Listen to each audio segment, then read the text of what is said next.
Well, Diane, as you just said, the Senate trial will be very different from what happens in a courtroom.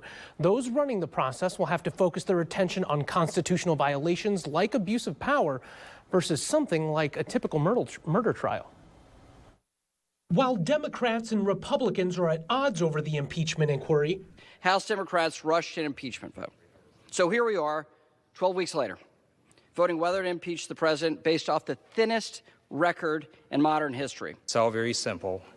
No one's above the law, not our commander-in-chief, not our president. Article 1 is adopted. The process is now moving forward after Congress voted Wednesday to impeach President Donald Trump.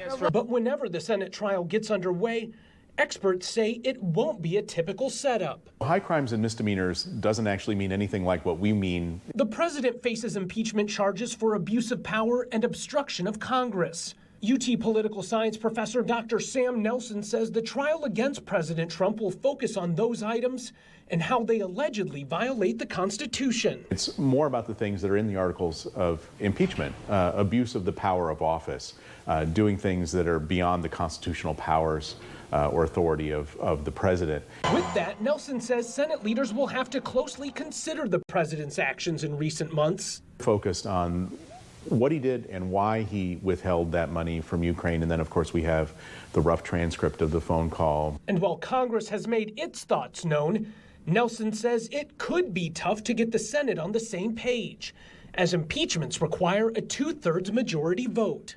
You would need to convince at least 20 Republican senators to vote to remove the president from office. And right now, there's nobody on the Republican side saying they're willing to take that vote. And regardless of how the impeachment goes, Nelson says the trial could shift the balance of power in the Senate down the road. In the meantime, the trial itself can't officially begin until the articles of impeachment are handed over to the Senate. Diane?